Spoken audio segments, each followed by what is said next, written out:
paz, serenidade, calmaria.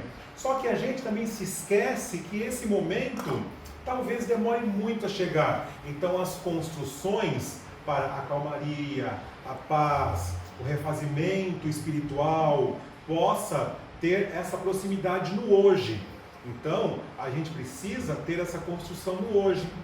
Então, o tema vem certinho, o tema do Evangelho de hoje vem certinho com o que o Duda leu pra gente, que fala do reino de Deus. Muitas vezes a gente busca essa paz interior, busca através das religiões, nas casas edificadas, essa paz que nos vai trazer a calmaria interior, para que a partir dessa paz interna a gente comece a visualizar o mundo de uma maneira diferente.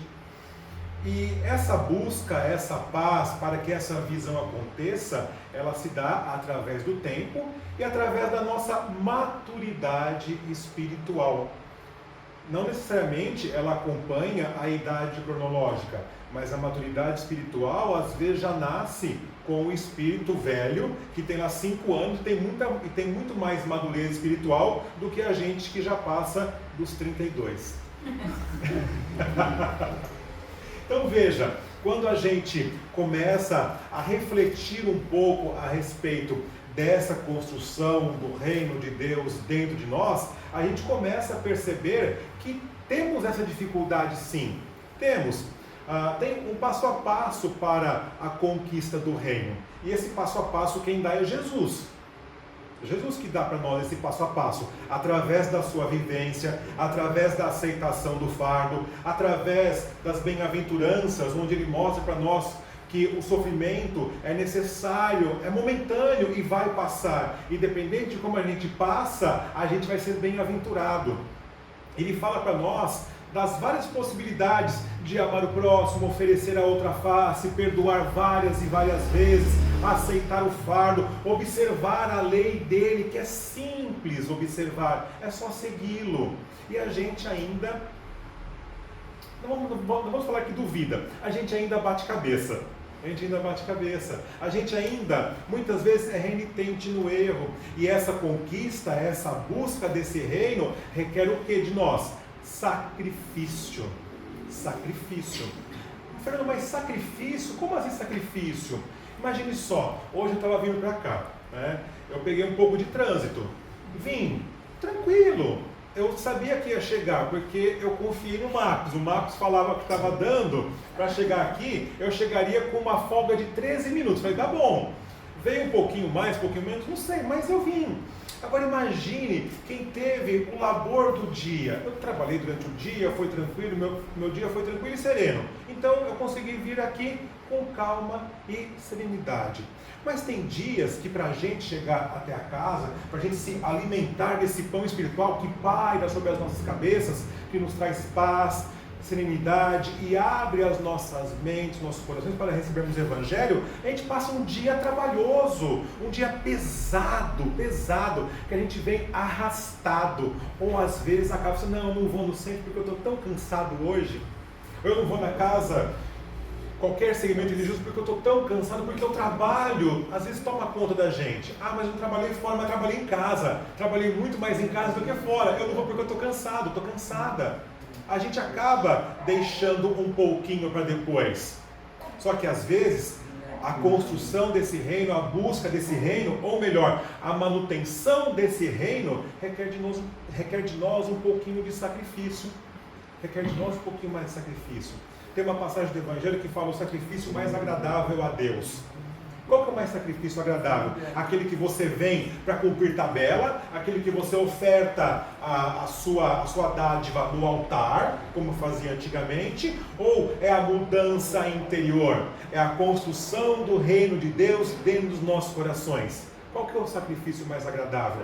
Aquele que requer de nós transformação interior, onde vamos percebendo os nossos erros, os nossos acertos, as nossas potencialidades e trabalhando com ela da melhor maneira possível para que ela possa, como diz o Evangelho, o bom fermento crescer a massa muitas vezes. Então, quando a gente tem essa consciência, a gente começa a perceber que não é tão mais sacrifício. Não é mais sacrifício. A gente começa a entender que isso é manutenção. Manutenção. Por que a gente escova o dente todo dia? É para não dar bafo. É feio ter bafo? É feio ter bafo, né? Claro que é. Por que a gente toma banho todo dia? Para ficar bonito e cheiroso, não é verdade, Leonor? Porque a gente tem que trabalhar com o povo, tem que ficar muito cheiroso. O que é isso? É manutenção. É manutenção. E a manutenção do bom equilíbrio espiritual? Como é que a gente faz? A manutenção para aqueles momentos que a gente dá aquela braveza, a gente tem que voltar para o centro. Como é que a gente se mantém? Como é que o espírita se mantém? Como é que ele faz a sua manutenção? Através da prece, através do bom pensamento, através da mudança de atitude. Fiz o errado? Poxa vida, eu não posso fazer. Mesmo que eu tenha feito, eu não vou ficar sofrendo por isso. Não, eu tenho que perceber o que eu fiz de errado e fazer o certo. Eu tenho que mudar a conduta. Então eu tenho que ter essa manutenção. Manutenção. Eu venho à casa espírita e toda vez que eu venho, para mim é a manutenção. É a manutenção, porque às vezes eu pisei na bola durante a semana umas 15, 18 vezes, que é pouco. Ai, é bastante, né? Aí fala assim, mas poxa vida, lá no Evangelho me lembrou uma coisa que eu fiz ou deixei de fazer. É a manutenção, é o ajuste, é o apertar a porca, é a sintonia fina. E às vezes, quando eu não me dou conta, através das minhas preces e orações, através das minhas leituras edificantes, o encontro semanal na casa de oração me faz relembrar a minha conduta. Por isso da importância do Evangelho atual. Por isso a importância do Evangelho que nos traz o questionamento da nossa conduta, para que eu possa perceber qual porca que eu devo apertar mais, ou qual porca que eu devo afrouxar mais. Eu não posso ser tão duro, eu não posso ser tão rude, eu não posso ser tão severo. Eu tenho que ser mais calmo, sereno, ter mais mansuetude, então tenho que soltar um pouquinho. Então, essa manutenção que vai fazer com que essa construção desse reino seja efetiva. Fala-se assim, que ainda estamos num mundo de provas e expiações, e é um necessário para a nossa evolução, porque ainda o nosso mundo interior precisa desse mundo exterior.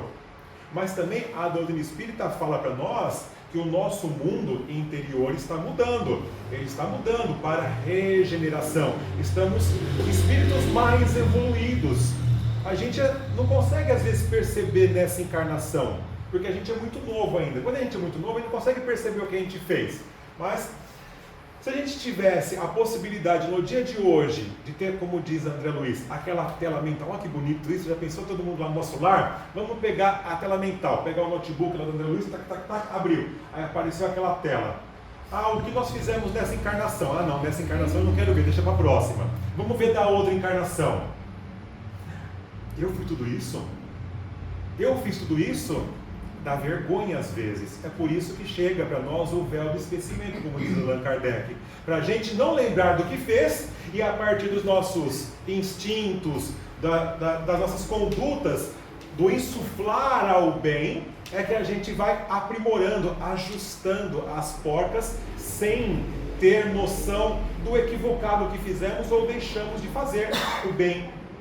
E a partir dos nossos instintos, das nossas percepções, é que a gente vai tomando as atitudes, tendo gostos para coisas mais belas, tolhendo as coisas que não são legais, são o que tem das nossas encarnações anteriores. Então, mas no dia de hoje, se a gente ver o que a gente foi passando, desde quando fomos criados simples, sem conhecimento nenhum, a gente fala assim, Allan Kardec fala que nós fomos criados simples e ignorantes. Aí fala, simples, eu sou simples ainda, ignorante eu sou muito mesmo, eu sou muito bravo. Não, é ignorante de falta de conhecimento, tá? Estou falando de mim, estou falando de vocês não, tá? Então vamos criados simples, sem conhecimento. E à medida que vamos passando, vendo na tela mental que nós evoluímos, Fernando, mas eu não tenho noção.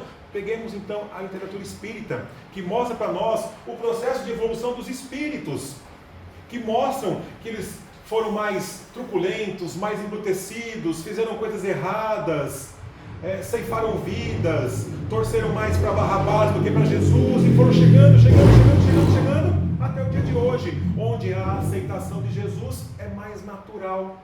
Talvez nós não tenhamos o entendimento ou a aplicabilidade do conhecimento do amor de Jesus.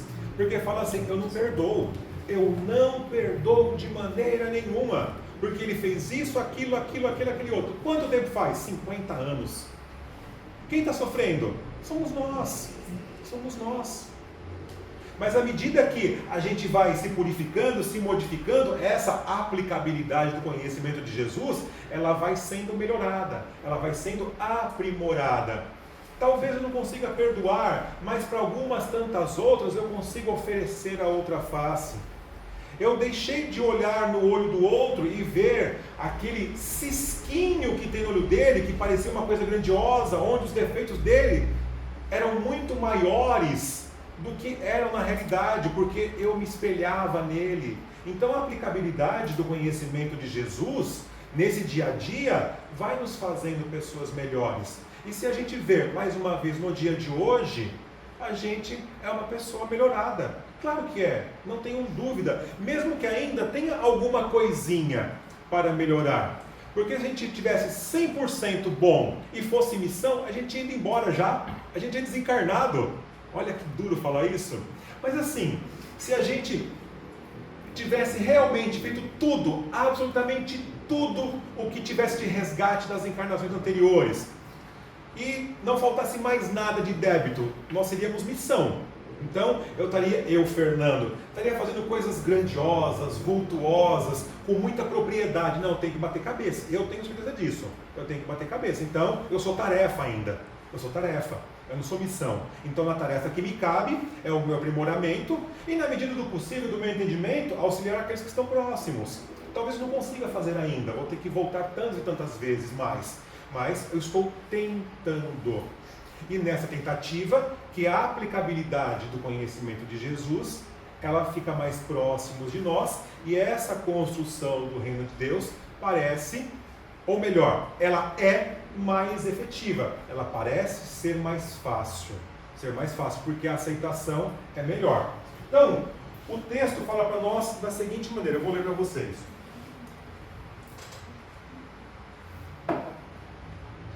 E ele fala para nós da parábola do tesouro perdido, que a Emília já deu spoiler, que fala assim, parábola do tesouro ou da pérola, está em Mateus 13:44, que fala assim, o reino dos céus é semelhante a um tesouro escondido no campo que o homem encontra e torna a esconder. Isso é Jesus falando.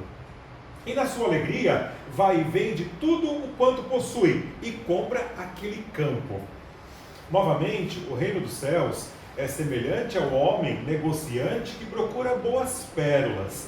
Encontrando uma pérola muito preciosa, partiu e vendeu tudo que possuía e a comprou.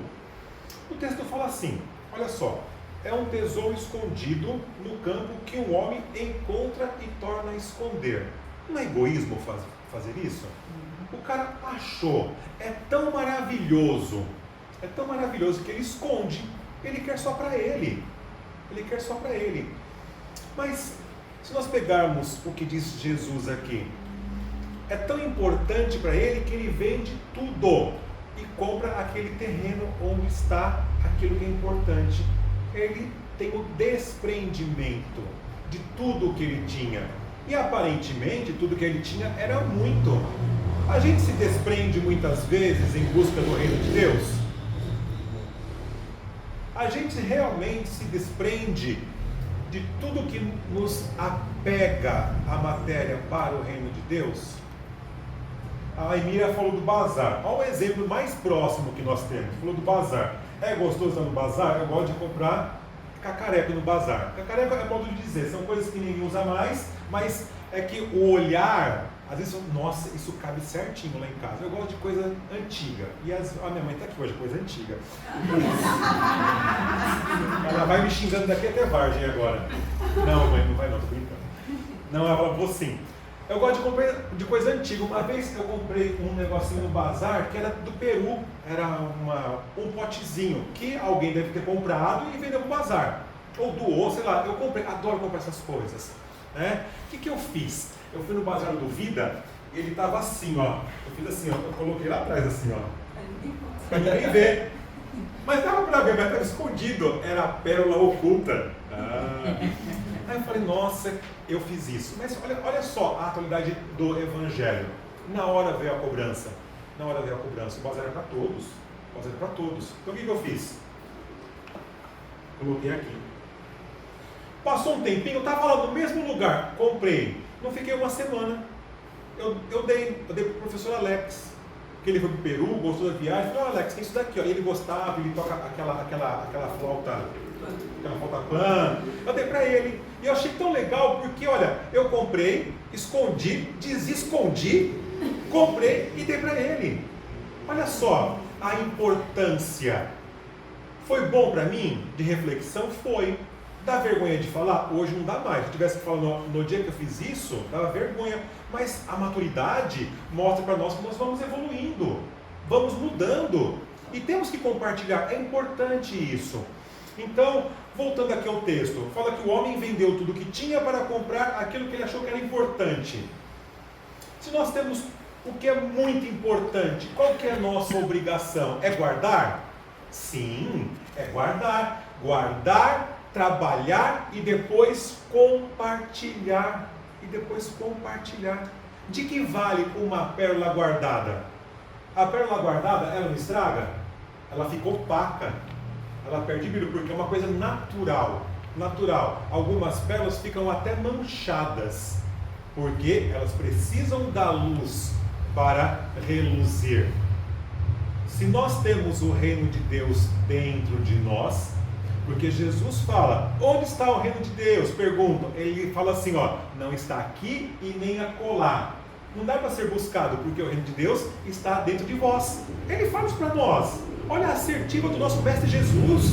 Então, se está dentro de nós, essa busca tem que ser o entendimento para fazê-lo crescer cada vez mais e brilhar de dentro para fora. Então, não é guardar o que é importante, não é ser egoísta, não é egoísmo. Igual fala aqui a palavra do Evangelho, Mateus 13,44. Não, é guardar desapegando-se de tudo. Você se desapega, coisas que te tiram do caminho, tiram o foco. Percebe o que você tem. E percebendo o que você tem, aí você aflora aquilo para os outros. É isso que o entendimento do reino de Deus, do reino dos céus, traz para nós quando Jesus fala. Nós vamos recebendo, acolhendo, trabalhando para que sim, o gancho da doutrina espírita, que através da caridade, da prática do amor e da justiça, isso é exteriorizar esse bom reino que temos dentro de nós. Nós somos uma centelha divina. Nós somos a melhor versão que nós temos da nossa encarnação. Sem ver a tela mental. Mas olha só, se estamos hoje aqui, reunidos em nome de Jesus, estamos ouvindo falar dele, tomara que ninguém fale assim, será que é tudo isso? A gente não duvida, porque estamos aqui tendo a certeza. Então, isso já basta para sermos a nossa melhor versão. Esqueci de tudo, porque eu fui rei na outra encarnação. Eu me vi assim, eu fui um rei muito bonito, cabeludo, não sei. Não importa o que eu fui, não importa. O que importa é hoje. É a aceitação de Jesus. É ter esse mestre maravilhoso dentro de nós, que nos acalma, acerena, acalenta e principalmente nos norteia. E mais uma vez, onde está o reino de Deus? Está dentro de nós. Por mais turbulento que possa ser, Jesus adentra por essa porta. E esse salão, a Emília fez o convite aos encarnados, aos desencarnados, porque eles estão aqui. E essa casa é muito maior do que nós conseguimos enxergar, tanto em tamanho quanto em luz. Eu falei para minha mãe, eu adoro estar aqui, ó, me arrepia, eu gosto mesmo de estar aqui. É gostoso, me faz bem, a energia é boa, como dizia minha tia Carmen, as pessoas são gostosas, então é bom estar aqui. E esse amigo Jesus, ele adentra por essa porta. E nesse salão grande, imenso, tem uma cadeira reservada a cada um de nós. E do lado da nossa cadeira, tem um vago para Jesus, que ele se assenta ao nosso lado. Esse cara maravilhoso. Não tenho dúvida disso. Ah, Fernando, se Jesus chegar com toda a sua energia, é tanta luz que ele me queima. Eu falo, me queima, Jesus, não tem problema. Mas que ele venha, então, através dos seus bons espíritos, através do mentor dessa casa, através desses espíritos que nos acolhem e nos dão força e sustentação. Mas esse amigo Jesus senta-se ao nosso lado. Sabe aquele amigo que você passa por dificuldades? Às vezes ele não fala nada, absolutamente nada, porque às vezes ele vai falar, ele vai estragar tudo. Falando do amigo terreno, mas esse Jesus não fala nada, porque a gente às vezes só precisa ser abraçado. E é isso que ele faz, nos enlaça num abraço a cada um de nós. E não pergunta o que nós fizemos durante o dia, o que nós deixamos de fazer. Ele não vai perguntar se eu pisei na bola hoje, ontem, antes de ontem, ou se eu pisei muito na bola nessa encarnação. Ele não vai perguntar se o meu fardo está muito pesado, está muito grande, se a morte prematura bateu a porta ou está para bater, se o meu físico está bom, se eu estou com dor ou não, se está faltando emprego, se está faltando dinheiro, se está faltando pão ou alimento espiritual. Esse amigo Jesus maravilhoso que nos acolhe, nos sustenta. Ele sussurra ao nosso ouvido e fala assim: você pode, você consegue. E a gente só tem a dizer: obrigado, Jesus. Vamos assim elevando nosso pensamento ao nosso Mestre Jesus, mais uma vez.